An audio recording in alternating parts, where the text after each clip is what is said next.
மக்களின் வரிப்பணத்தில் கொள்ளையடிக்கப்பட்ட சொத்துக்களை மீண்டும் மக்களுக்கே வழங்குமாறு தெரிவித்து அனைத்து பல்கலைக்கழக மாணவர் ஒன்றியத்தின் பிரதிநிதிகள் குழு மல்வானை மாளிகைக்குள் நேற்று பிரவேசித்தது. நேற்றிரவும் மாணவர்கள் குறித்த மாளிகையில் தங்கியிருந்தனர்.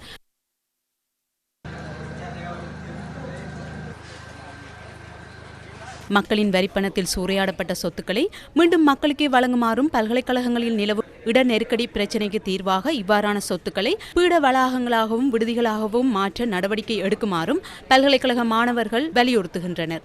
இன்று காலையும் மாணவர்கள் மல்வானை மாளிகையில் தங்கியிருந்தனர்.